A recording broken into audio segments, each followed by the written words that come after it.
On Christmas, my parents officially disowned me. We're removing you from the will. I smiled and 2 days later cut off their electricity, because all the bills were in my name.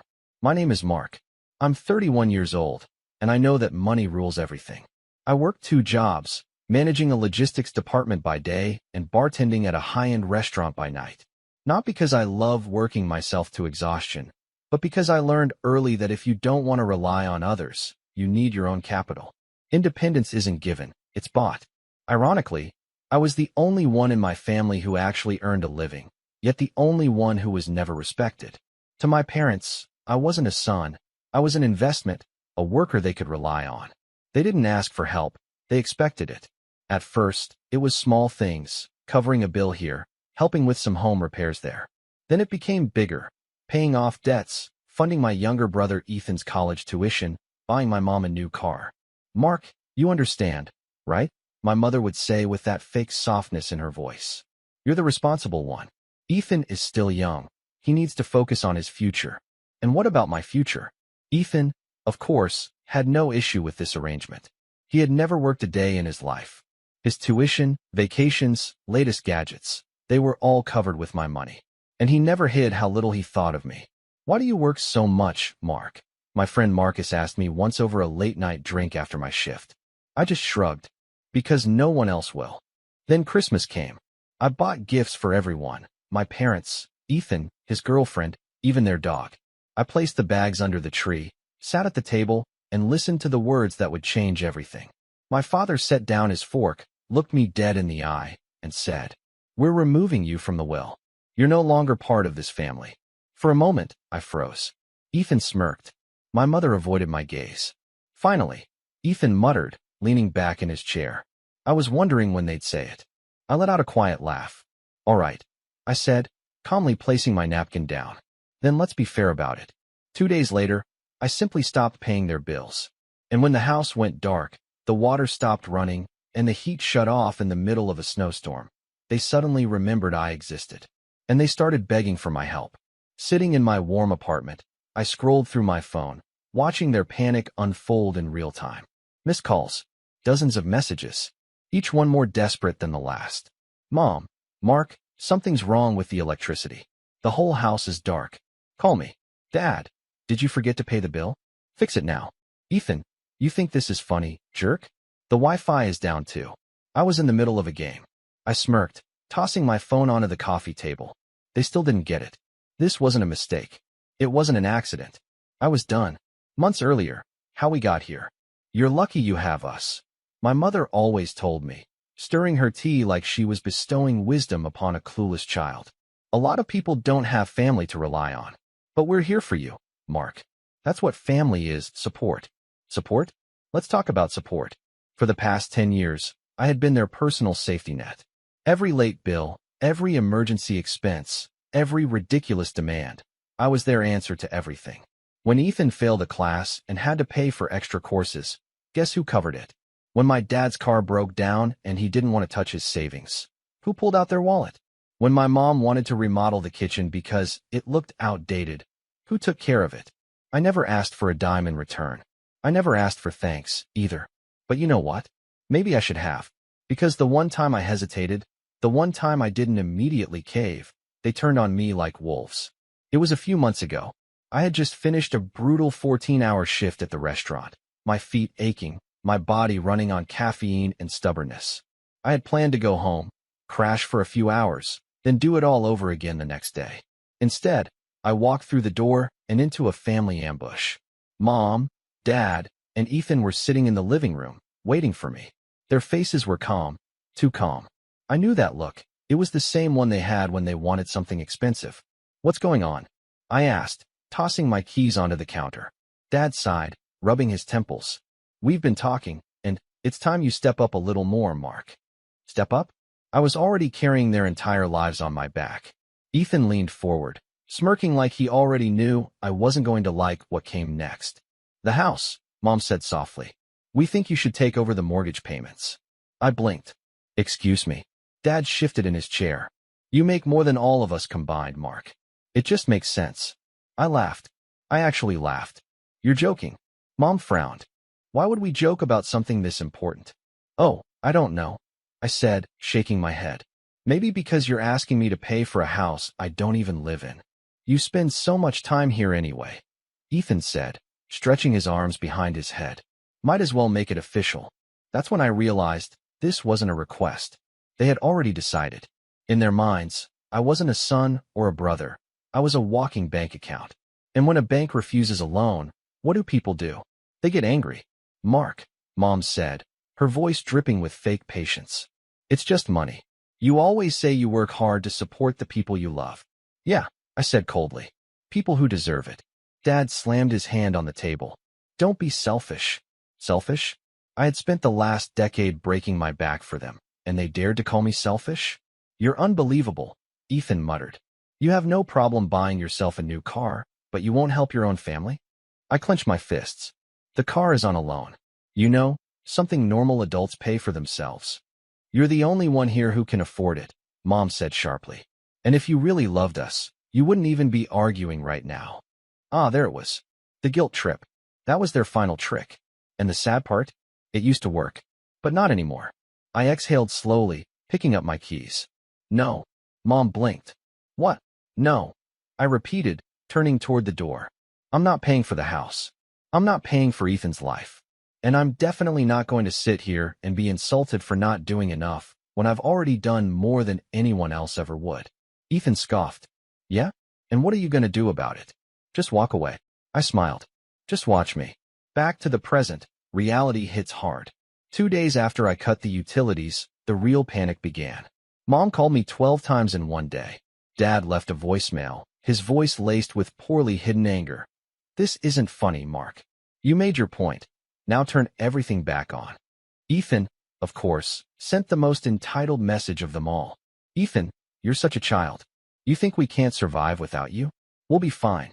Enjoy your pathetic life. I rolled my eyes. Oh, I was enjoying it. Especially when, less than 24 hours later, another message came through. Mom, Mark, we're so sorry about Christmas. Please, can we talk? Dad, your mother isn't feeling well.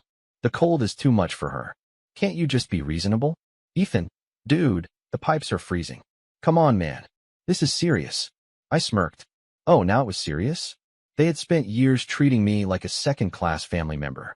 They had cut me out of the will, laughed in my face, and told me I wasn't part of their world anymore. And yet, here they were, crawling back. I leaned back in my chair, sipping my coffee, before finally typing a response. Me. I thought I wasn't part of the family anymore. 3 dots appeared. Someone was typing. Then they stopped. Then started again. I chuckled, tossing my phone aside. Let them freeze. For the first time in my life, I had silence. No calls demanding money. No last-minute emergencies that somehow always became my problem. No guilt trips disguised as family dinners. Just peace. I woke up, stretched, and made myself breakfast without rushing out the door to put out someone else's fire. The world felt different. Lighter. Then, the knocking started. Loud. Desperate. I sighed, already knowing who it was. When I opened the door, there they stood. Mom wrapped in layers of coats, her lips blue from the cold. Dad, his face tight with frustration. And Ethan, shivering, his entitled smirk finally gone. For the first time in years, he actually looked nervous. I crossed my arms. To what do I owe the pleasure? Mark. Mom started, her voice shaking, not from emotion, but from the lack of heating. This has gone on long enough. You've made your point. I raised an eyebrow. Have I? Dad took a deep breath, like he was preparing for a battle he didn't want to fight. Come on, son. Your mother isn't feeling well. The house is like icebox. I leaned against the doorframe, pretending to think. Huh, that's rough. Ethan snapped. This isn't funny, Mark. His voice cracked from frustration, or maybe from spending the last 3 nights freezing his ass off. You're acting like crazy. Who turns off their own family's power? I laughed. Oh, so now I'm part of the family again? Mom's face twisted. Mark, no, really, I said, tilting my head. Because last time we spoke, you were kicking me out of the will. Said I wasn't one of you anymore. Dad exhaled sharply, rubbing his forehead. Mark, let's be reasonable here. Reasonable. They always pulled that word out when they wanted something. I stepped aside, gesturing toward the warm apartment behind me. You must be freezing. Come in. They hesitated for only a second before practically running inside. Ethan's hands shook as he grabbed a mug from my kitchen counter. He didn't even care what was inside. He just wanted something hot. Mom unwrapped her scarves, sighing with relief as the heat from my apartment thawed her out. Dad leaned against the wall, rubbing his hands together. They were pathetic. All that arrogance, all that superiority, all those years of treating me like an ATM, and now? They were reduced to beggars. I sat down on the couch, watching them. So, what's the plan? Mom blinked. Plan? I shrugged. You came all this way. Surely, you have a plan. Ethan glared. Just turn power back on, Mark. I smiled. There it was. No apology. No acknowledgement of what they had done. Just another demand. Nah, I said, stretching my legs. Ethan slammed his mug down. You're such a selfish person. Watch it. My voice dropped into dangerous territory. He shut up fast. Dad cleared his throat. Mark, we're family. I let out a slow breath. Right. Family. The word tasted bitter in my mouth. Let's talk about family, I said, sitting up. Where was that family spirit when you decided I wasn't worth being in your will? Mom's lips pressed together. Where was it? I continued. When you called me selfish for not paying for a house I don't even live in. Ethan groaned, rubbing his face. Jesus, Mark, are you going to cry about that forever? My jaw clenched. This wasn't regret. This wasn't guilt. This was annoyance. They weren't sorry for what they had done. They were just mad that it backfired. Mom sat up straighter, folding her hands in her lap. Mark, let's make a deal. I almost laughed. A deal? I gestured for her to continue. Go on. You turn the utilities back on, she said carefully, and in return, we forget about this little tantrum. I stared at her. Then I laughed. Hard. Dad frowned. What's so funny? I wiped a tear from my eye. You really think I'm the one having a tantrum? Ethan scoffed. You're acting like lunatic over a will, Mark. I exhaled slowly. They still didn't get it. All right, I said, standing up. You want to make a deal? Fine. They perked up. I'll turn the utilities back on, I said, walking to the door. For $10,000 up front. Silence. Ethan's mouth dropped open. What? Mom looked horrified. Mark, we don't have that kind of money. Dad's face turned red. Are you out of your mind? I grinned. No. Just finally playing by your rules. Because to them, everything had always been a transaction. They used me. They demanded things. They acted like I owed them everything. No? I was the one setting the price. Consider it rent, I said. Since I basically funded that house for the past decade. Mom turned to Dad, voice dropping to a whisper. We can't afford that. Dad clenched his jaw. He's bluffing. I opened the front door. Then you'd better start looking for candles. Ethan shot up. You're seriously kicking us out into the cold? I smirked. No, I'm letting you leave. There's a difference. They hesitated, waiting, hoping I would break. But I didn't. I just stood there, arms crossed, watching as the reality sank in. I was done. Finally, Dad stood up. He didn't look at me as he walked past. Just muttered, let's go. Mom hesitated. Her eyes searched mine, looking for something, the old Mark, the one who would cave. She didn't find him. With a heavy sigh, she pulled her coat tighter around her and followed Dad out. Ethan was the last to leave. He paused at the door, his jaw tight. You're really doing this? He asked. I looked him dead in the eye. I already did. He scoffed. You're gonna regret this. I grinned. I doubt it. And with that, I shut the door. Hard. I waited until I heard their car pull out of the driveway before exhaling. My hands were steady. For the first time in my life, I had one. And wow, it felt good. The silence in my apartment wasn't just peaceful, it was powerful. For the first time in years, I wasn't bracing for a call about an urgent expense. My money was mine. My time was mine. And my family? They were on their own. The first week without me. At first, they tried to act like nothing had changed. Ethan posted some fake motivational nonsense on Instagram. People come and go, but real family stays together. No time for fake ones. Oh, that was cute. Mom tried guilt-tripping me through text messages. Mom, Mark, I know you're upset, but don't let pride ruin our family. Call me. Mom, your father is worried about you. We all are. Please come over so we can talk. Talk? About what? The fact that they treated me like disposable income? The fact that they only cared now because their free ride was over? I ignored the messages. Then, day 5 hit. And the mask started slipping. The collapse begins. It started with a call from our nosy Aunt Linda. Mark, she sighed dramatically. I heard what happened. You can't be serious about this. I'm very serious, I said, leaning back in my chair. Your mother is miserable, she continued. Your father is furious. And Ethan? I smirked. Let me guess. Ethan is struggling? Aunt Linda hesitated. Well, yes. The house is cold, the bills are stacking up. Your parents can't just fix this overnight. Not my problem, I said easily. She gasped like I had just slapped her. Mark, that's your family. No, Aunt Linda, I said, grinning as I finally said it out loud. I was their financial plan. And now? They need a new one. I hung up. The next day, I got a call from Ethan. I almost didn't pick up, but curiosity got the better of me. What? I answered flatly. You happy now? He snapped. The house is falling apart, Dad's losing his mind, and Mom won't stop crying. You win, okay? Just come back and fix this. I snorted. Fix it? With what? Ethan? My money. You don't even need it, he yelled. You make more than all of us. It's not like you're struggling. I let out a slow breath. So, let me get this straight. The problem isn't that you used me for years, it's that I finally stopped letting it happen? Ethan fell silent. Then, in a lower voice, he muttered, You're really doing this? I already did, I said, smiling. And I'm never going back. Click. I blocked his number. The moment it all sank in. 1 week after cutting them off, I got a final text from my mother. Mom, Mark. I don't know what to say anymore. We never thought you would do something like this to us. But I hope you can live with yourself, knowing you abandoned your family in their time of need. I stared at the message for a long time. Then I typed out the last thing I would ever say to her. Me, I didn't abandon you. You abandoned me the moment you decided I was only worth keeping if I paid for everything. Now, you get to live with that choice. Take care. I had sinned. And for the first time in my life, I felt free. The life they never wanted me to have. I started living for myself. I upgraded my apartment. I booked a vacation, my first one in years. I actually enjoyed my money instead of watching it disappear into someone else's pockets. And guess what? The world didn't end. They survived without me. Turns out, when people actually have to figure out their own problems, they do. I heard through a mutual friend that Ethan had finally started looking for a job.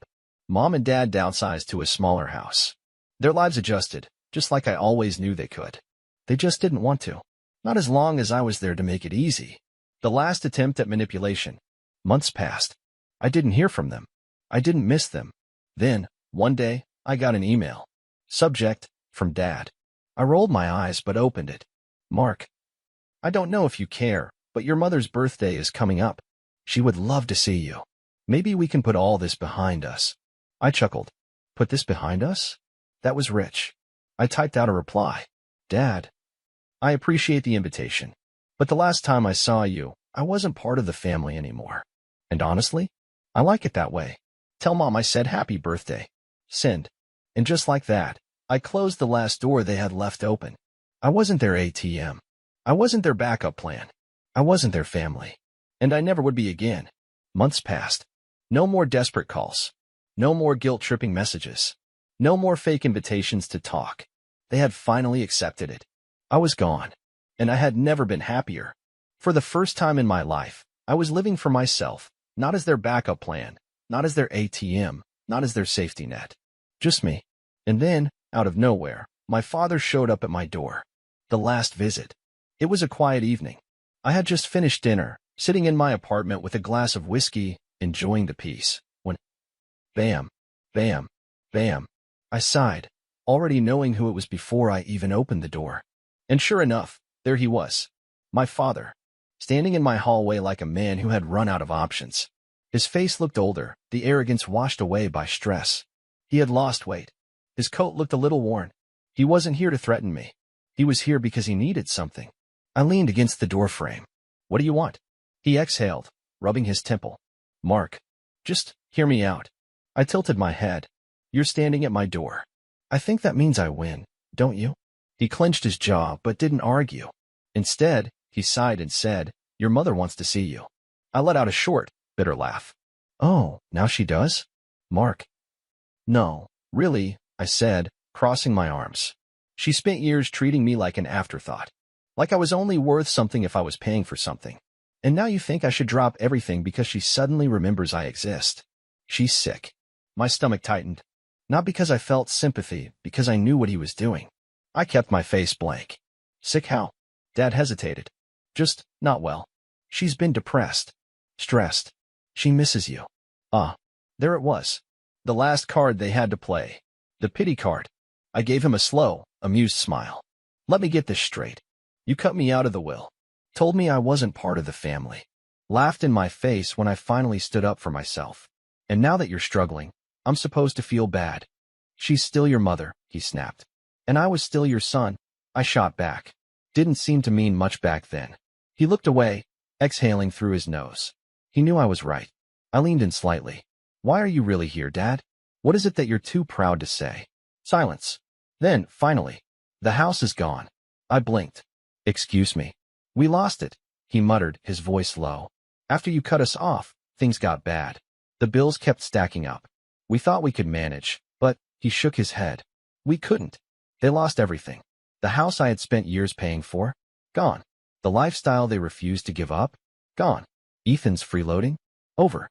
It should have made me feel something. It didn't. I stared at him, expression blank. Sounds like a problem you should have thought about before screwing me over. His nostrils flared. Jesus, Mark. You're seriously going to hold this grudge forever? I tilted my head. It's not a grudge. It's a lesson. His hands curled into fists. I can't believe you turn your back on us like this. I let out a sharp laugh. Oh, that's rich. You turned your backs on me first. He glared at me, but I could see it now, the defeat in his eyes. He had come here expecting me to break, to feel guilty, to give in. But I wasn't that person anymore. I met his gaze, calm and steady. Go home, Dad. Or wherever home is now. His face twisted with anger. But there was something else there too, acceptance. He knew he had lost. Finally, after years of control, manipulation, and entitlement, I was free. Without another word, he turned and walked down the hallway. I didn't watch him go. I didn't call out after him. I just shut the door and locked it. For good. The final closure. I never saw them again. Not in person. A few months later, I got a single text from Ethan. Ethan, guess you finally got what you wanted. Hope you're happy. I didn't reply. I just smiled. Because for the first time in my life, I really was. The lesson? If someone only loves you when you're useful to them, it's not love. It's just convenience. And the second you stop being convenient, they show you who they really are. And when they do, let them go. And never look back.